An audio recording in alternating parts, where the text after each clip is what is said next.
Halo anak-anak, kita bertemu lagi dalam pembelajaran IPA.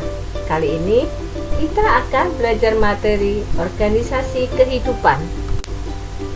Kehidupan di bumi diatur dalam tingkat yang berbeda berdasarkan tingkat kompleksitas.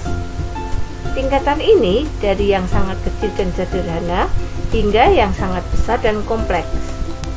Baiklah, kita akan mempelajari apa saja tingkatan dalam organisasi kehidupan. Yang pertama adalah molekul. Molekul merupakan partikel penyusun organisme yang dibangun oleh atom-atom. Tubuh organisme pada umumnya tersusun atas atom karbon, hidrogen, oksigen, dan nitrogen. Tingkat berikutnya adalah sel, merupakan unit mendasar bagi struktur dan fungsi kehidupan. Sekumpulan sel yang memiliki bentuk dan fungsi yang sama akan membentuk jaringan. Beberapa jaringan akan bekerja sama membentuk organ untuk melakukan fungsi tertentu. Beberapa organ bergabung membentuk sistem organ. Gabungan sistem organ akan membentuk individu atau organisme. Individu-individu sejenis bergabung membentuk populasi. Beberapa populasi bergabung membentuk komunitas. Kesatuan komunitas dengan lingkungannya membentuk ekosistem. Ekosistem dalam skala luas kita sebut sebagai bioma. Gabungan bioma adalah biosfer. Anak-anak, mari kita bahas lebih rinci penyusun tingkatan-tingkatan organisasi kehidupan. Yang pertama, molekul. Pada tubuh organisme, molekul tersusun atas dua jenis. Yang pertama, molekul anorganik, diantaranya adalah air, karbon dioksida, asam, basa, dan garam. Yang kedua adalah molekul organik, diantaranya adalah senyawa karbohidrat, protein, lipid, dan asam nukleat. Sel adalah unit mendasar bagi struktur dan fungsi kehidupan. Dalam jenjang struktural kehidupan, sel merupakan tingkat organisasi terendah yang dapat melakukan semua aktivitas yang dibutuhkan agar tetap hidup. Sel terdiri dari komponen bahan kimia dan organel-organel sel. Jaringan adalah sekumpulan sel dengan bentuk dan fungsi yang sama. Pada tumbuhan, kita dapat menemukan beberapa jaringan, di antaranya jaringan meristem, jaringan epidermis atau pelindung, jaringan parenkim atau dasar, jaringan penguat atau penyokong, dan jaringan pengangkut. Pada manusia dan hewan, dapat kita temukan jaringan epitel, jaringan penyokong, jaringan otot, dan jaringan saraf. Pada tumbuhan, jaringan meristem merupakan kumpulan sel yang aktif membelah menghasilkan sel-sel baru yang belum terdiferensiasi. Meristem apikal biasa ditemukan pada ujung batang yang mengakibatkan tumbuhan bertambah tinggi, dan ujung akar yang mengakibatkan akar bertambah panjang. Meristem sekunder adalah kambium yang menyebabkan pertumbuhan sekunder yang ditandai dengan membesarnya batang. Jaringan epidermis terletak paling luar pada setiap organ tumbuhan, berfungsi melindungi bagian dalam organ bersangkutan dari keadaan seperti kehilangan air karena penguapan, kerusakan mekanik, perubahan suhu, dan hilangnya zat-zat makanan. Jaringan parenkim ditemukan hampir di setiap bagian tumbuhan, baik pada akar, batang, daun, daging buah, atau endosperm. Jaringan ini juga dapat berfungsi sebagai tempat fotosintesis dan menyimpan makanan serta air. Jaringan penguat atau penyokong berfungsi untuk menguatkan atau menegakkan batang dan daun, melindungi biji atau embrio, serta melindungi berkas pengangkut atau vaskuler. Yang termasuk jaringan penguat atau penyokong adalah jaringan kolenkim dan sklerenkim.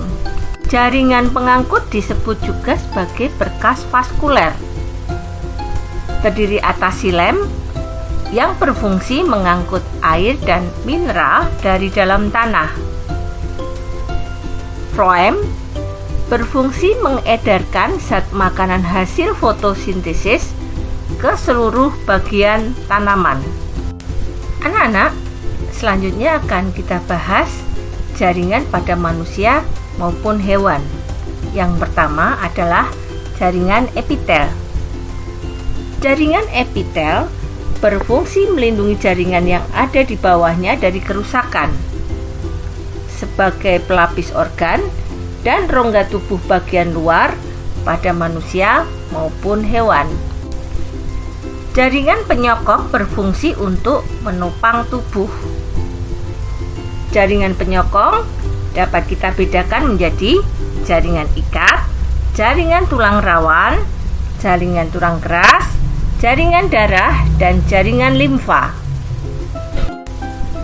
Berdasarkan sel penyusunnya, jaringan otot dapat kita bedakan menjadi 3, yaitu yang pertama, jaringan otot lurik.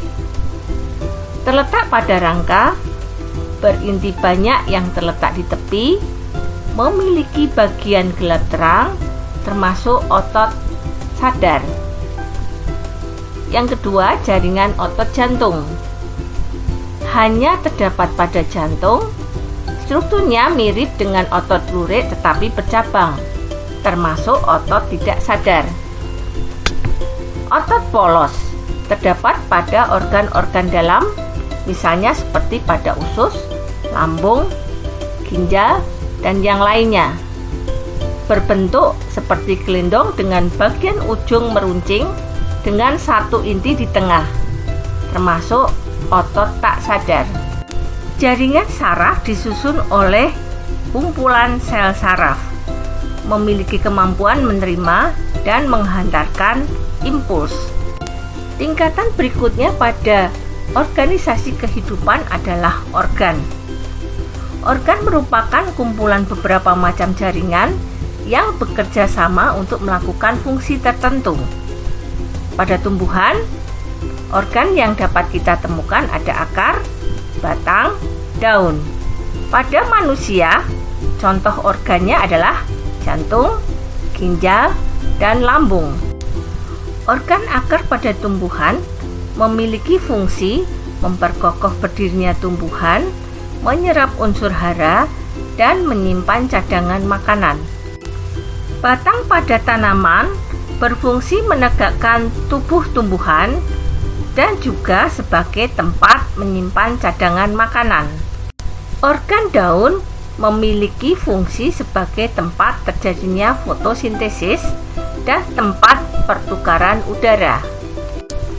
Pada manusia dan hewan, contoh organ adalah jantung. Jantung memiliki fungsi untuk memompa darah. Sebagai organ, ginjal memiliki fungsi untuk membersihkan darah dari senyawa beracun. Dan fungsi lain adalah mengendalikan keseimbangan air di dalam tubuh. Contoh organ lainnya adalah lambung, berfungsi sebagai organ pencernaan. Tingkatan selanjutnya adalah sistem organ. Sistem organ adalah organ-organ yang bekerja sama melakukan fungsi tertentu pada tubuh organisme.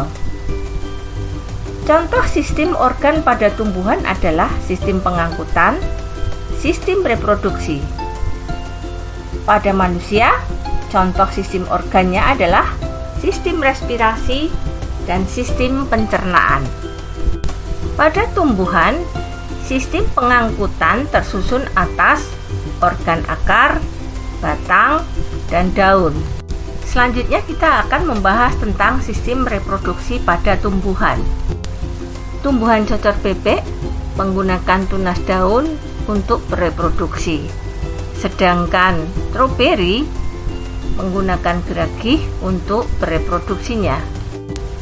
Pada manusia, sistem pernafasan tersusun atas organ-organ hidung, faring, laring, trache, bronkus, dan paru-paru.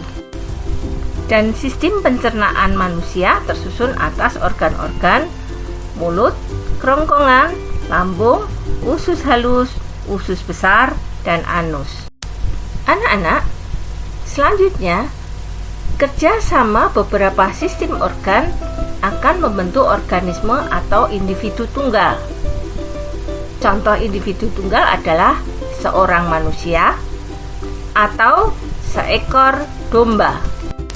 Populasi adalah sekelompok organisme satu spesies yang mendiami suatu tempat, memiliki ciri dan sifat khusus populasi dan bukan ciri individu. Contoh populasi adalah beberapa ekor domba. Komunitas merupakan kumpulan beberapa populasi yang hidup pada suatu wilayah tertentu pada waktu yang sama, yang saling berinteraksi satu sama lainnya. Contoh komunitas adalah kumpulan populasi angsa, populasi bebek, populasi cacing yang hidup bersama dalam suatu wilayah yang sama. Ekosistem merupakan suatu sistem ekologi yang terbentuk oleh hubungan timbal balik tak terpisahkan antara makhluk hidup dengan lingkungannya. Ekosistem menurut lokasinya dapat kita bedakan menjadi ekosistem daratan, ekosistem air tawar, ekosistem air laut. Bioma adalah ekosistem dalam skala luas, berupa wilayah yang memiliki sifat geografis atau iklim yang sama.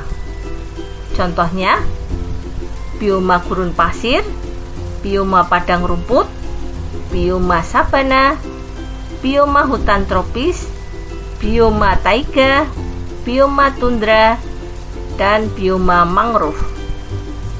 Biosfer adalah kumpulan bioma-bioma yang mendukung kehidupan.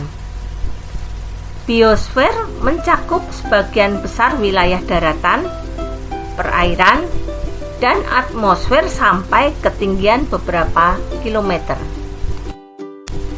Anak-anakku semua, itu tadi adalah ulasan tentang organisasi kehidupan. Semoga memberi manfaat dan menambah pemahaman kalian. Terima kasih, sampai berjumpa kembali pada materi selanjutnya.